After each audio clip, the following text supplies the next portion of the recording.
Life का purpose, जीवन का पर्पस क्या है? इंसान क्यों आया है इस धरती पर? अच्छे काम करने, समाज की सेवा करने। हम किसी को सुख दे सकते हैं अपनी वाणी से तो हम दे रहे हैं। हम सुख दे सकते हैं इन हाथों से, किसी के आंसू पहुँचकर, किसी को रोटी खिलाकर।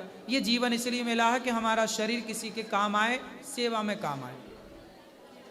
धर्म क्या है? परम धर्म क्या है?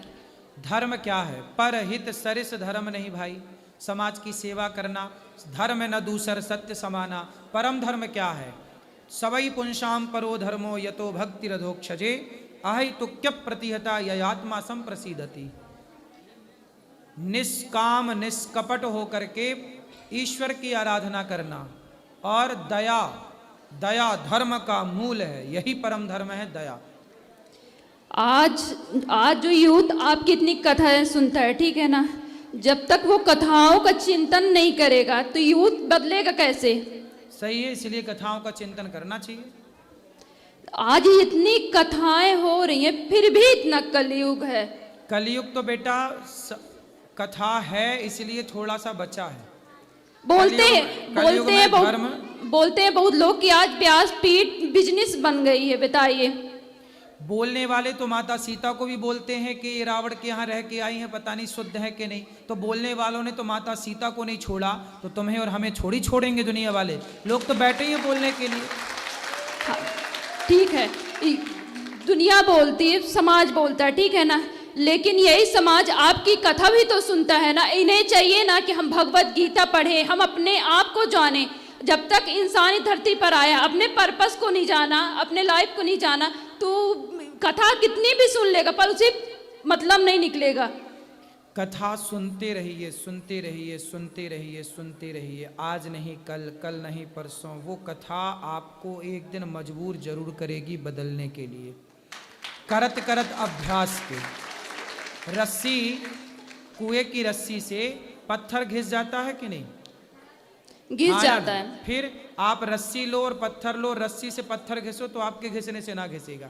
लेकिन अखंड सैकड़ों साल से जब वो पत्थर रगड़ खा रहा रस्सी की तो घिस जाता। ऐसे ही कितना भी मंद बुद्धि हो, कितना भी दुष्ट हो, पापी हो, यदि वो सत्संग करता रहे तो आज नहीं कल नहीं परसों नहीं बेटा, सत्संग की इतनी शक्ति है कि वह एक दिन बदलेगा जरूर।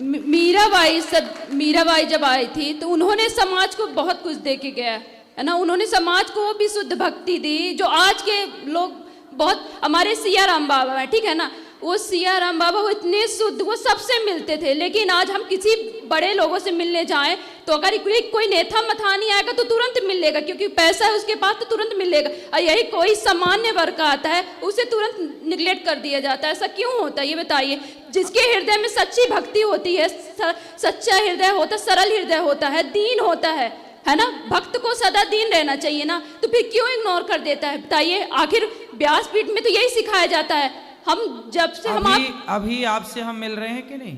मिल रहे हैं, लेकिन देखिए अब हम आपको हम गुरु को जानना है तो हम कैसे जानेंगे बताइए? तो गुरु को तो जानना चाहिए, अब जानो आप। गुरु के पहचानने के लक्षण क्या है हमको बताइए? अब देखो हमने तो परीक्षा की नहीं थी गुरु जी की। देखिए नहीं आज के समय में गली गली गुरु फिरे, हमसे दीक्षा लो, स्वर्ग जाओ चाहे नरक जाओ, 500 रुपए का लिफाफा दो। आज का समय ऐसा हो गया बताइए, तो इंसान भटक गया है ना। तो ऐसे लोगों से मत लो ना, तो इसलिए तो अक्कल है, इसलिए तो कहते पानी पियो छान के, गुरु बनाओ जान के। नहीं तो जब गुरु के पास, देखिए भागवत में बताया गया है कि भागवत में बताया गया है कि आप तक जब गुरु के निकट नहीं बैठोगे, जिससे आप दीक्षा लेना चाहते हो, आप उसके निकट नहीं बैठोगे, आप उसका आचरण, उसके व्यवहार, उसकी सरलता नहीं कबूतर। ठीक है, आप तो गुरु खोज लेना जो आपको बढ़िया मिले। ये बताओ प्रश्न क्या है, हम क्या आपकी सेवा करें? प्रश्न हमारा यही है, देखिए हमारा प्रश्न यही है कि आज गुरु दीक्षा देना कितना सामान्य हो गया। जिस गुरु, भागवत में जिन कहा गया है कि जब गुरु दीक्षा लेना था तो पहले गुरु के सानिध्य में बैठना चाहिए, है ना, गुरु को जानना चाहिए। आज राम को सब मानते हैं लेकिन राम की नहीं मानता, भगवत गीता को सब मानते लेकिन भगवत गीता की कोई नहीं मानता। इसलिए आज समाज में सुधार नहीं हो रहा। बताइए, इतने लोग व्यासपीठ में बैठते हैं, कुछ लोगों के तो सुधार हो जाता है लेकिन कुछ लोगों में क्यों नहीं होता है? भाई इतने लोगों में सुधार हुआ तब तो ये यहाँ बैठे हैं। अच्छा ये बताइए, व्यास सुनो, सारे लोग राम भी नहीं हो सकते, इसलिए गुलाब का जब पुष्प लगाते हो ना, कलम, तो उसमें ना कांटे ज्यादा होते हैं, गुलाब कम होते हैं, है ना। सारे कांटे तो गुलाब नहीं हो सकते ना बेटा, इसलिए ये धरती अच्छाई और बुराई से बनी है, माइनस प्लस होता है।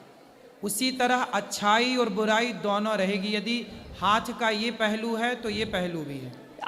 इसी तरह समाज जो है, राम के जमाने में भी रावण जैसे लोग थे, बिल्कुल सही राम बात। के जमाने में राम जैसी अच्छाई भी थी तो रावण जैसी बुराई। बिल्कुल कृष्ण के जमाने में कंस जैसी बुराई थी तो कंस जैसी बुराई थी तो कृष्ण जैसी अच्छाई। बिल्कुल सही आज बात। के जमाने में भी कुछ अच्छे होंगे, कुछ बुरे होंगे। सबको अच्छा नहीं बनाया जा सकता, सबको बुरा नहीं बनाया जा सकता। अभी आप बुद्ध भगवान के बारे में बताए, ठीक है ना।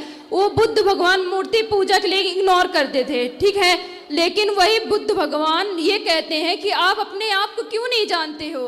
आज का समाज बहुत अंधविश्वास में पड़ता है। बताइए, गुरु को ही भगवान मान लेता। गुरु भगवान है, लेकिन पूर्ण रूप से तो उनको भगवान नहीं मान सकता ना। गुरु भगवान बिल्कुल नहीं है, गुरु भगवान तक पहुंचाने का एक साधन है।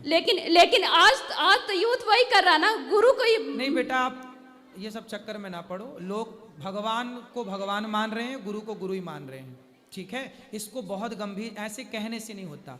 जब आप शास्त्रों को पढ़ोगी, जब गुरु की शरण में जाओगी, अभी आप गुरु को जाने ही नहीं हो तो क्या जानोगी। अभी नहीं, आप शास्त्रों में श्रीमद् भगवत में कहा गया है, आप जब गुरु के सानिध्य में बैठोगे, गुरु के आचरण को, गुरु के व्यवहार को जब देखोगे, तभी जब गुरु की शरण में बेटा बैठने लग जाओगे ना, तो अपने आप बहुत सारे ये जो सवाल लिए बैठी हो, ये अपने आप क्लियर हो जाएंगे। तो बताइए, हम आपसे मिलना चाह रहे हैं, तो बताइए आप इग्नोर क्यों किए। इग्नोर कहाँ कर रहे हैं? माइक हमने आपको दिलवाया नहीं, इससे नहीं। हम आपने बोला था हमें अकेले में मिलना है। हाँ, मैं अकेले में नहीं मिलता किसी से। नहीं, बताओ, अकेले मिलना सही है? फिर हाँ। आप चाहती हो अकेले में मिले, ये गलत है, ये रॉन्ग है। मैं सबके सामने आपको माइक दे रहा हूँ, जो भी जिज्ञासा है पूछो। अकेले में क्या बात नहीं, हमारा कहने का मतलब इंसान कुछ पर्सनल हो, हम जैसे घर पर पर्सनल है बेटा, तो पर्सनल बात यहाँ के बात कर लो। अब ये कहो कि अकेले में मिलो, अकेले में कैसे मिले? जब बिना मिले आप ये कह सकती हो, तो अकेले मिल लेंगे पता नहीं क्या कह दोगी। नहीं, ये भी तो डर है। नहीं, बताओ, हमें ये भी तो डर है इस बात का। बिल्कुल सही बोल रहे हैं, बिल्कुल सही बोल रहे हैं, बिल्कुल सही बोल रहे हैं। नहीं, हम ये बताइए, हम आपसे जब बातें कर रहे हैं, आपसे जब कुछ पूछ रहे हैं, तो आपसे बता तो रहे हैं। अभी आपके हाथ में माइक है, आप पूछ लो, जो पूछना आप पूछ, हम बताने को बैठे तो हैं। इग्नोर बेटा कहाँ किया जाता है? जब आप गलत हो तो आपको बोला जाएगा कि ये रॉन्ग है, ये नहीं। अभी आप सही हो तो आपको माइक दिया, सम्मान से देखो हम आपसे बात कर रहे हैं। बिल्कुल सही बात। आप अब देखो, इसके बाद भी देखो, मैं 1 घंटा समय दे रहा हूँ इस जनता को, आपको बात कर रहा हूँ। आपसे मैंने कोई पैसे नहीं लिए, फ्री में आपकी सेवा कर रहा हूँ, फ्री में आपसे बात कर रहा हूँ, फिर भी आप शिकायत करोगी। नहीं, तो ऐसा है जितना मैं समय दे सकता हूँ ना आपको, उतना ही दे पाऊंगा। और जिस मर्यादा से देना चाहिए मैं उसी मर्यादा से समय देता हूँ। आपकी मनमानी तरीके से मैं आपको समय नहीं देता। नहीं, देखिए हमारा इंटेंशन गलत नहीं था। नहीं, आप बिल्कुल गलत नहीं है, मैंने आपको गलत नहीं कहा बेटा। आप जैसी बहुत सारी बेटियां बहनें आती हैं, मैं आपको बिल्कुल गलत नहीं कह रहा हूँ, लेकिन आप जैसी बहुत सारी बेटियां आती हैं, मुझे आपसे अकेले में बात करनी है। मैं अकेले में कैसे बात करूं, क्या बात करूं बेटा? एक मेरी मर्यादा है। बिल्कुल सही बोल रहे हैं। बिल्कुल, आप मेरी बहन हो, बिल्कुल तो मेरी भावनाओं को समझो। आज का समय इतना अच्छा नहीं है जितना अच्छा में देखने से लगता है। पता नहीं कल को कोई क्या कहने लग जाए। तो हमें तो सब चीजों को मर्यादा से रहना। हम पब्लिक से रोज मिलते हैं। आप बताइए, आप सबसे एक से मिलता हूँ, सवेरे 8 बजे से लेकर के रात्रि के, अभी कितना बज गया? 7:15। अभी मिल ही रहा हूँ मैं भक्तों से, आपके बीच में बैठ के मिल ही रहा हूँ। ऐसे ही तो मिल सकता हूँ ना बेटा? बिल्कुल। फिर अब आपको फिर भी शिकायत है, तो मैं उस शिकायत से बिल्कुल मैं हार गया। शिकायत नहीं है आपसे। हाँ, अब कुछ पूछना चाहिए। आपने कहा ना कि मुझे इग्नोर क्यों किया। आप जब वहां मिलने आई थी ना, तब भी मैंने आपसे बात की, लेकिन आपके सवाल ऐसे अटपटे थे कि उन सवालों का उत्तर देकर के मुझे पता है। देखो, जिस उम्र में आप हो ना बेटा, इस उम्र में ऐसे सवाल आते हैं, लेकिन एक समय के, जब तक समर्पण नहीं होगा, जब तक आप गुरु नहीं बनाओगी, तब तक आप खुद गुरु हो, और जब खुद गुरु हो तो फिर आपको कोई गुरु समझ ही नहीं आएगा। दत्तात्रेय के तो 24 गुरु थे, उन्होंने इसलिए समर्पण, एक साधे सब सद है। देखो ज्ञान की बड़ी बड़ी बातें डींग, 4 नाम रट लो, 4 बातें याद कर लो, उससे कोई ज्ञान ही नहीं होता। बिल्कुल सही बात है। तुम दत्तात्रेय जी का नाम रट लो, दत्तात्रेय जी के 24 गुरु का नाम रट लो, उससे काम ना बनेगा। हम जीवन में जो सीख रहे हैं, मैंने अपने जीवन में एक चीज सीखी है, सेवा।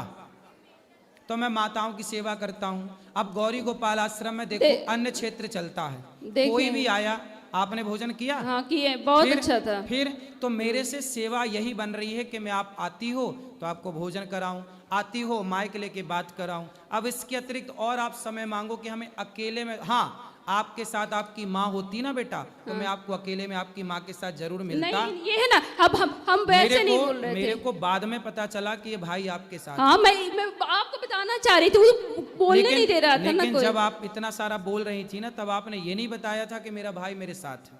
यदि मेरे को ये पता होता कि आपका भाई आपके साथ है, मुझे ये लगा कि आप अकेली हो।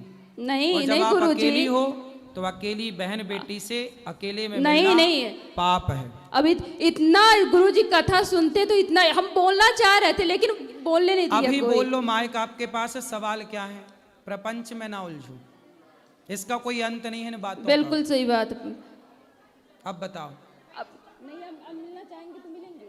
हाँ अभी अंदर बैठेंगे, आप मिल लेना। सवाल क्या है बता देना, ठीक है? चलो एक आपको मीराबाई शाह का पद सुना है? हाँ सुनाओ। सुनाते हैं। गिर